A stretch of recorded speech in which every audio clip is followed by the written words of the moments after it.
Hello everyone, welcome to the book show. We're making a special episode, it will not take long.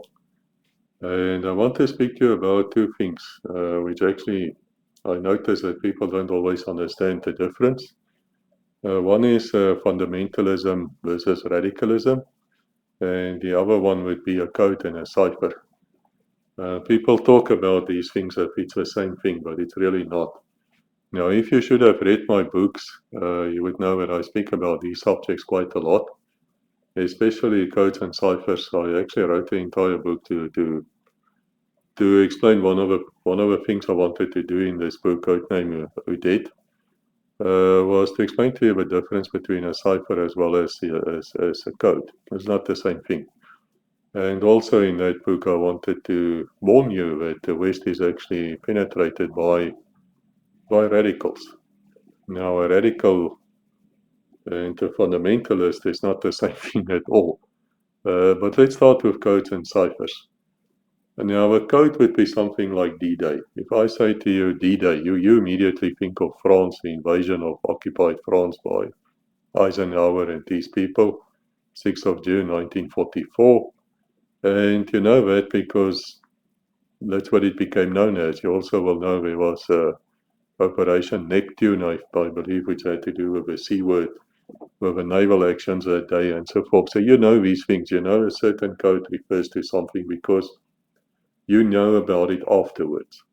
So in other words, if I talk about codename Udet, it means nothing to you unless you've read the book and you understand why did I use the word codename Udet. And I'm not going to explain it to you. I'll just say to you that the people I used to work with really took this very seriously. So they would sit, and unlike the US, was extremely good at getting these fantastic code names out, and Operation Eagle Claw, and Operation this, and Operation that, and Enduring Freedom, and they're really good with that thing. Yeah, I quickly had to run and close all the windows and doors here, all the guest rooms, because we live in Phuket, Thailand, Patong Beach. Got a 4-story guest house, or my wife does anyway. So, so man, it's monsoon, and when the monsoon starts, you have to stop everything and just then go and close up, because otherwise you will get wet inside, and you don't really want that. But anyway, to make a long story short, the US is very good, and they have this computer-generated code words and operation and names and things. So that's okay as long as you don't know what it is, because secrecy is everything. Operational secrecy is what it's about. If you should have any type of inclination of what your enemy is going to do on an attack or a certain thing, or there's something happening, it's very, very bad news for you, because you might walk into an ambush or your entire operation can be blown. And yeah, so there's always cat and mouse game going on at the back. Point I'm trying to make is that these people I used to work with, they would sit in a pizza shop or some restaurant, and they would see, here's the name of a waiter, and they would stop talking if a waiter is close by, or they just switch. They switch to a totally neutral subject. They really don't trust anybody.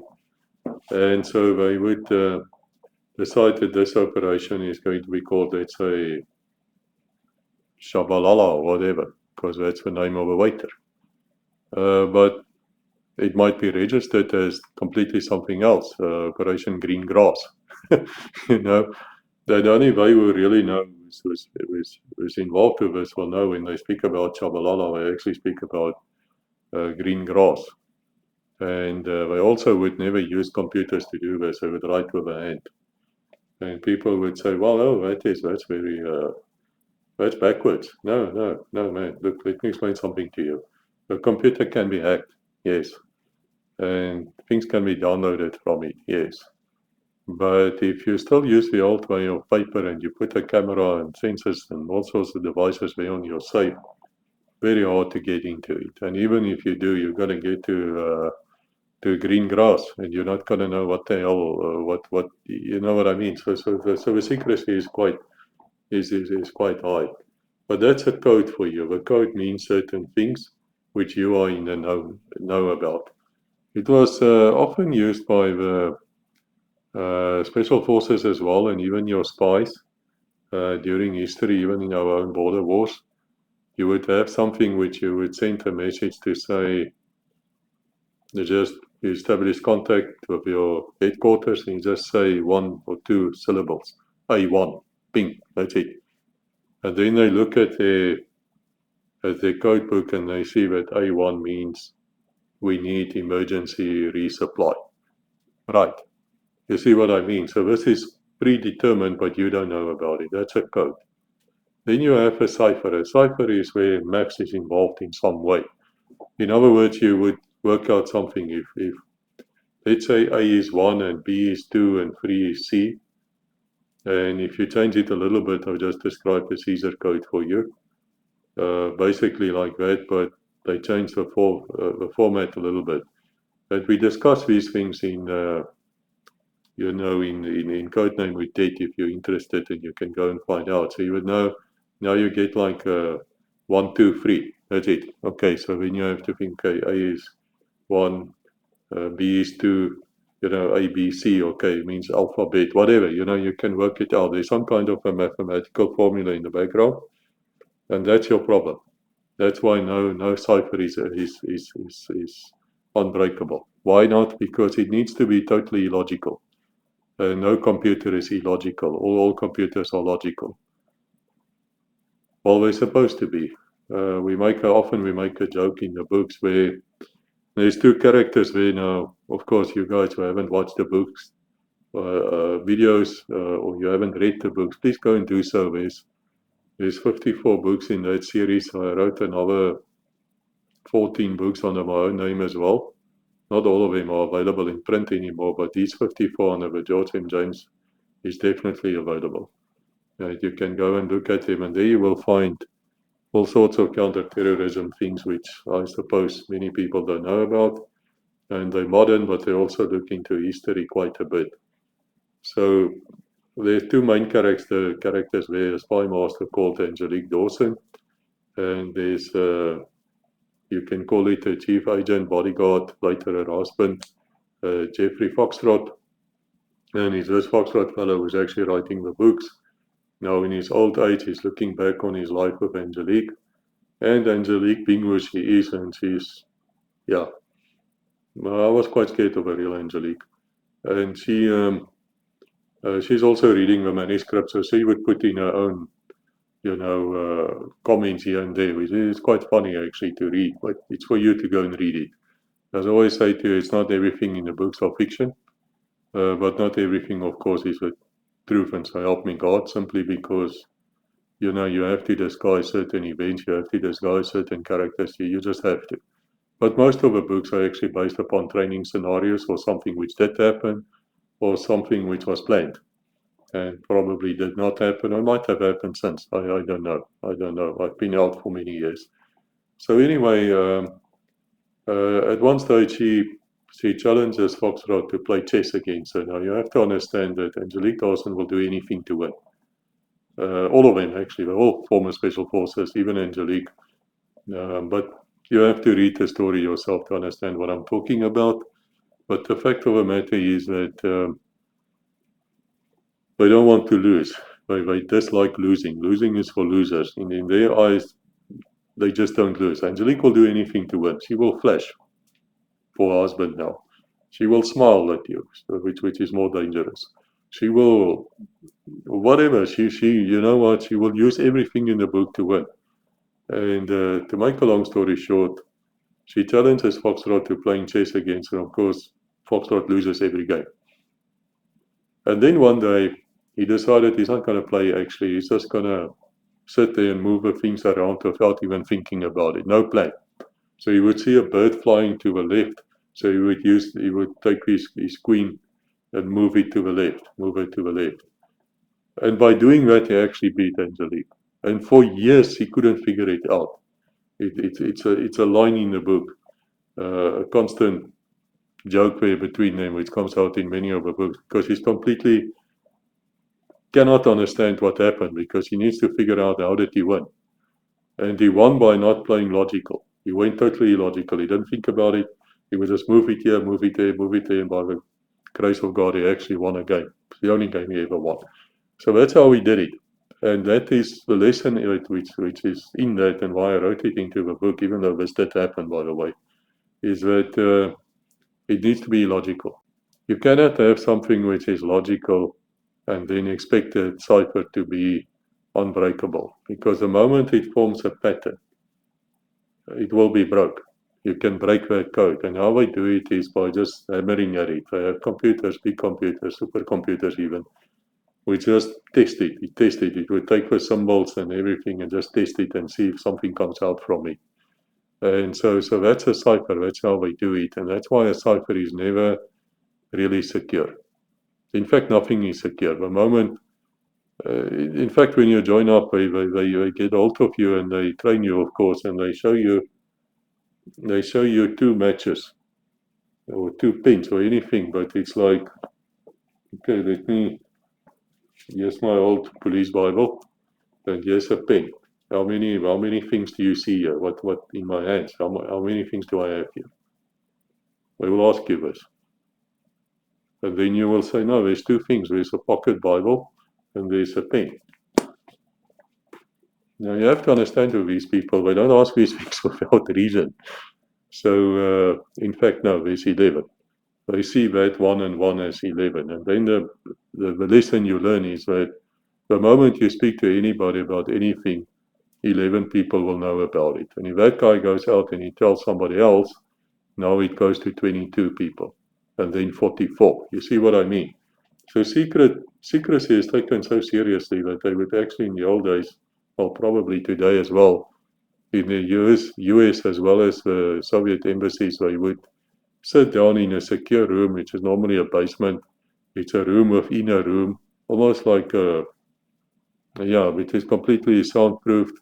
And then they would walk in and then they put like a fish tank thing over their heads with a hose pipe going through, and that's how they talk to each other. And then they might write something down and show the guy says yes, and then they eat it or destroy whatever they wrote. That's how far they take secrecy and making sure that the ciphers are not broken. So anyway, I can go into deep discussion about on what happened to ciphers, where it comes from, as well as codes, how it was broken in the Second World War, and did it have any effect? The answer is virtually no, didn't, because they couldn't use it. And where they tried to use it, they couldn't explain to the less senior generals why they're saying the Germans would attack or not, and then this general wouldn't accept it as intelligence, and then of course a major F-up happens.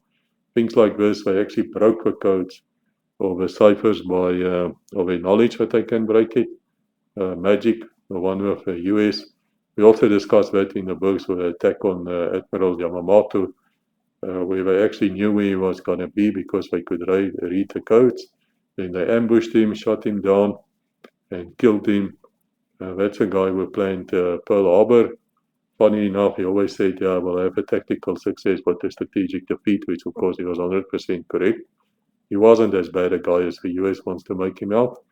But the point is, all these things are discussed in the books, but I just want you to know what is a code and what is a cipher. And if you need to know more, please read Code Name Odette or read the other books, and you'll quickly see how we figure this one out. Right. Then now we need to speak about something which is actually more important to me. That is the difference between fundamentalism and radicalism. And here you need to read the non-fiction book, Hope of Evil, The War on Protestantism, because there I go into great detail of what is a cult and how we get to a cult and how you can get somebody to do something like to fly into a building like at 9/11.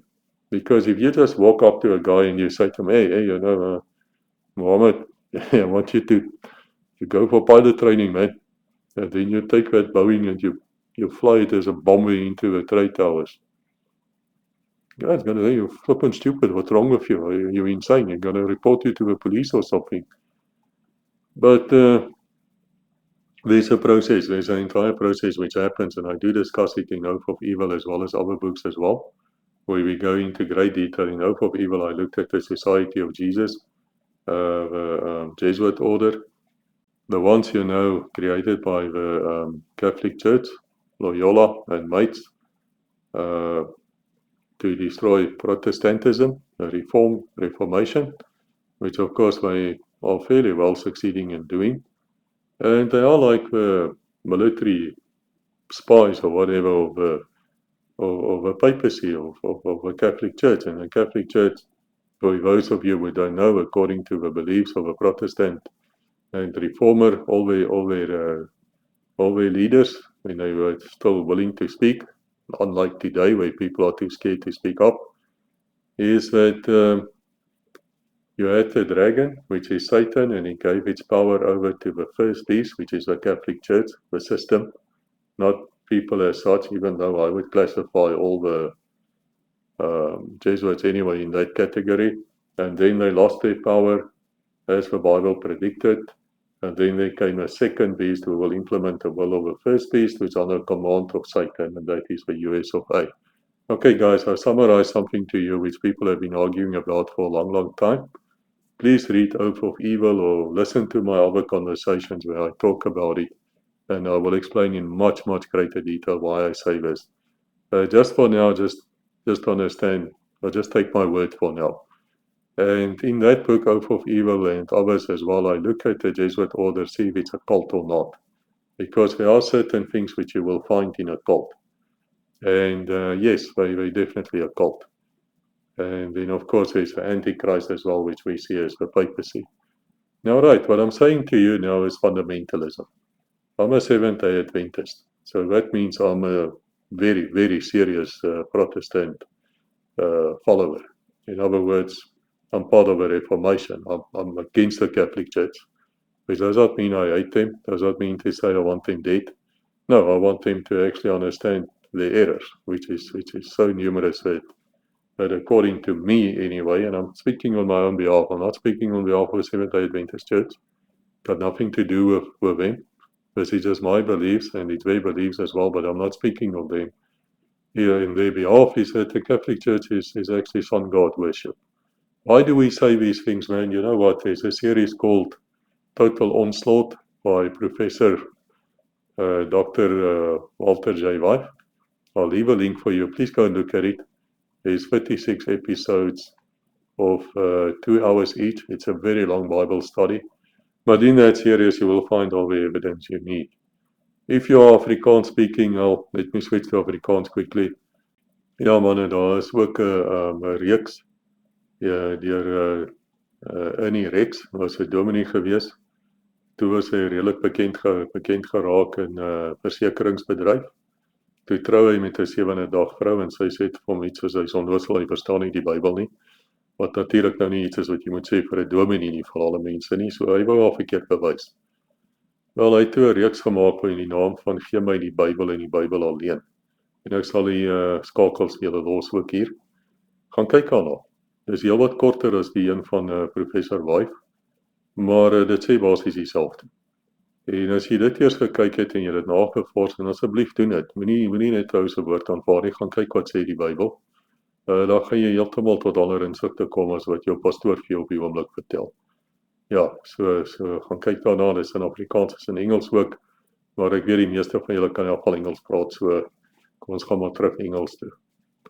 Yeah, so that is the evidence, and that is how we see it from my side. And it made a lot of sense to me to look at it from this view, because we all understand tactical view, we all understand strategic views, but there is a view higher than that, which is between good and evil. In other words, God, Jesus, and the angels, Holy Spirit, that side, and whoever choose to stand with him.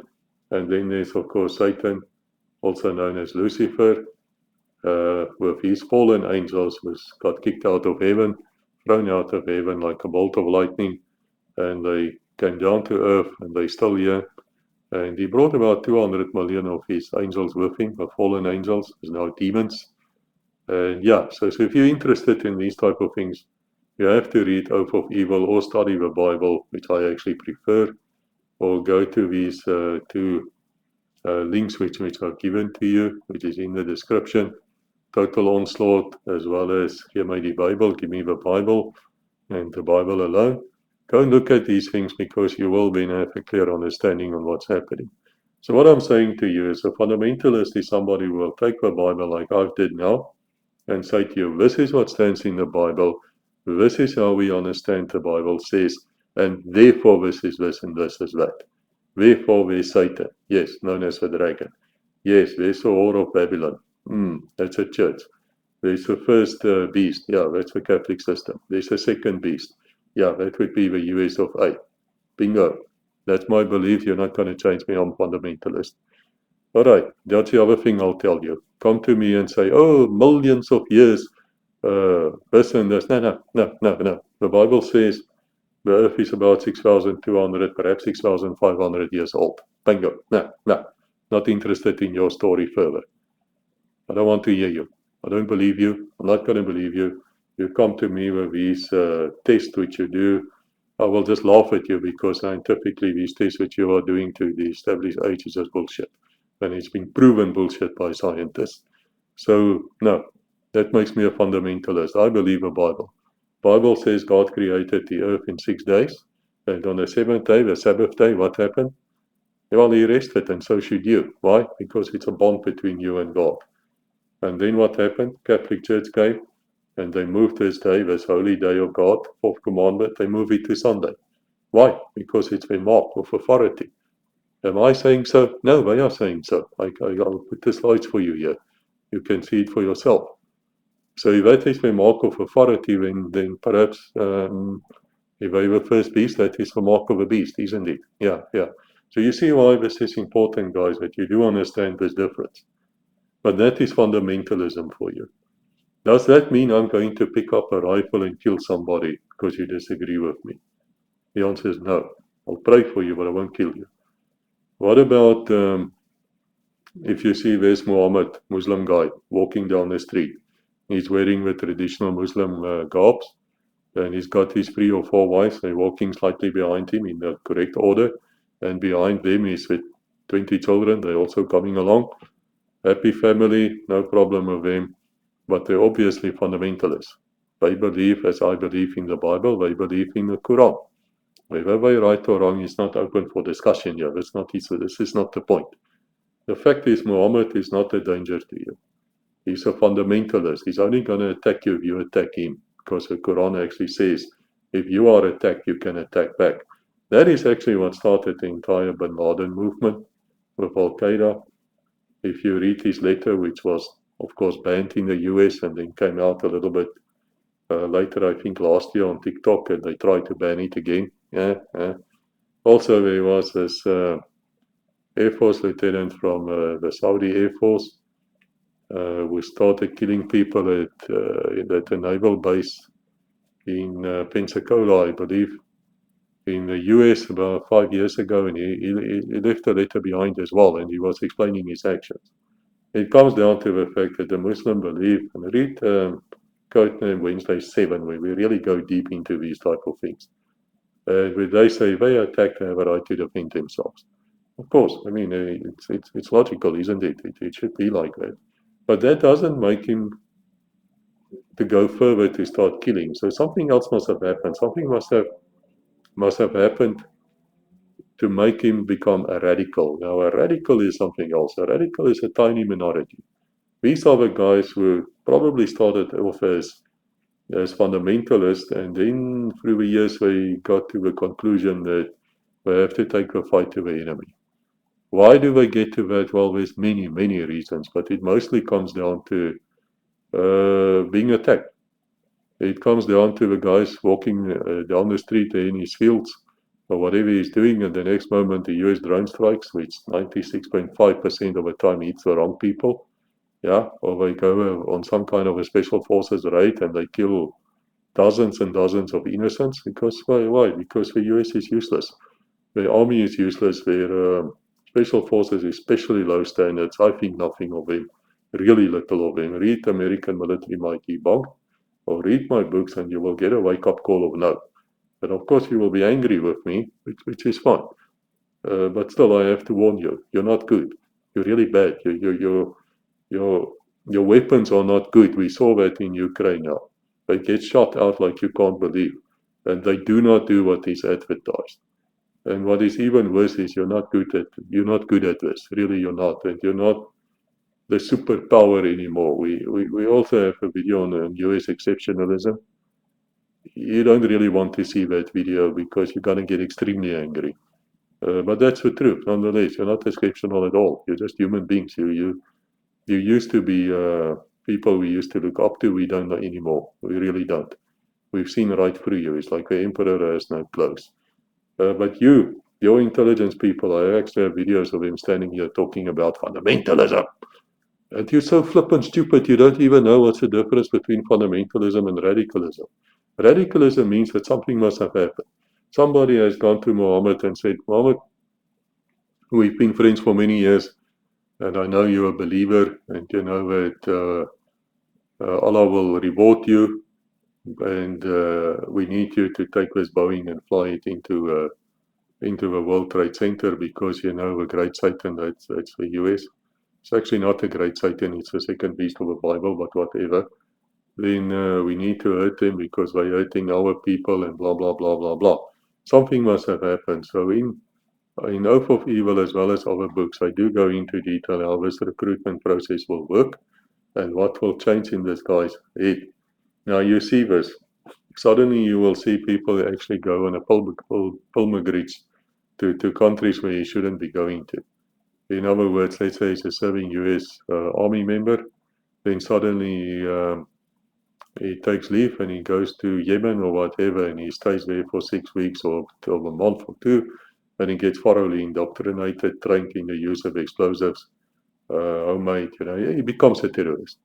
In the civilian world, you see them often suddenly now they have this mullah beard of his, they start wearing traditional clothes. Suddenly you see he doesn't like women anymore. There's something, he wants it to be covered up. All this radical element starts coming out, and he becomes like really something to worry about. And a lot of people actually warn the FBI about it, but the FBI just laughs it off. And then if you also have listened to me before, or you've read my books, you will know that roughly between 50 and 70% of all attacks in the US, terrorist attack, jihadi attacks, doesn't matter, January the 6th, whatever, which wasn't an attack, no attempted coup, it's bloody ridiculous. Actually, that was instigated by the FBI or FBI people behind it.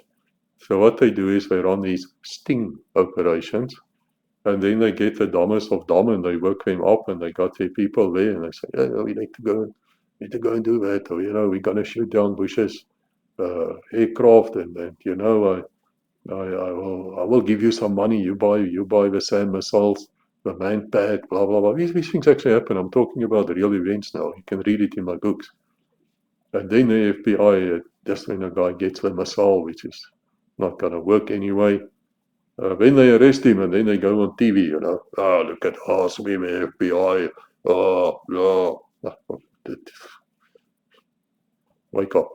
Wake up. If your premier police agency, the Federal Bureau of Investigation, if they are behind every bloody attack on you, guys, you're in deep trouble. You're in such deep trouble, I don't know how you're going to get out of it. Because what happens because of this? Every single time there's an attack like this, the government takes more freedom away. Every time. And you're stupid enough to agree, like you did to a Patriot Act. Yeah, you'll be surprised what we see here from the outside, because we're not as involved as you. We're sitting back and we look in and we say, oh, guys, can't you see the danger? Can't you see what's happening here? So anyway, I'm not going to get worked up here again. I normally do with these videos, but please read my books if you want to know more. They are available everywhere, audio, hardcover, softcover, Kindle. Absolutely never, ever in the Apple format. You may ask me why. Tell you why. First place, I don't think Apple is great. But secondly, when that terrorist attack in 2015 happened at San Bernardino in California, I think 14 people were shot dead that day by some jihadi, same story, from Pakistan, got a bride or wife or something from Pakistan as well. The two of them became indoctrinated online. Then they decided they're going to start killing. So they went out, they did start killing, and then they got killed themselves, or they did kill themselves, whatever, they got taken down. And then the FBI got a court order. It arrived there at the Apple headquarters with their iPhones of the terrorists now. And they say, yes, for court order, yes, for phone, please open these things. We need to do an investigation. Read codename OSTM. That will explain to you how you do a terrorist investigation, as well as a counter-espionage investigation. And you'll also find out how Islamic terrorism disappeared out of South Africa overnight, my country, in 1998, roundabout. Very strange, but I'll talk about that too. I'll talk about the Muslim truth later. Fact of the matter is, guys, you would have thought that Apple would have said, well, of course, guys, yeah, well, we have to help you, of course, man. No, what they said is, F you, we're not going to do it, fuck off, go away. And so they did. They didn't force the issue. Now, let me tell you, if that happened in South Africa and I was doing the investigation, I arrest the entire board of Apple and I put them in jail for contempt of court. That's what I would have done. But of course you wouldn't. Why not? Well, they support the Democrats. They support the Democratic Party. You can't do that. Some people are above the law, don't you know? It's sad to see that. Really, it's sad. So anyway, they went to Israel and they got the Israelis to break the phones for them, and they could do the investigation.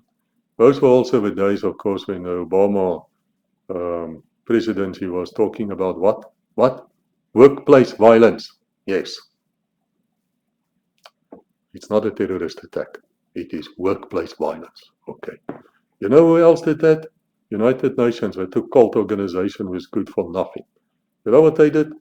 They all the soldiers when they go on these peace missions and they rape little boys and they rape girls and women and they commit all these sexual offenses. What do they call it? No, they talk about incidents. They don't talk about rape. No. You see, you can play with words. You know, I'm an attorney. I used to be a good one, human rights lawyer. Can you believe that? After I left the police. You can play like that. You can play with words, but it doesn't take away the deed. And it doesn't take away the fact that the guy who's been injured or hurt who was angry about it is going to pick up a rifle and is going to come and kill you. You see, there's the problem. There's the problem. So you need to understand what's the difference between a cipher and a code, and you need to understand the difference between a radical as well as a fundamentalist, because it's not the same thing. If you want to know more, guys, please read the books, spread the word, and if it can be of value for you, then I'm very happy. God bless until we meet again.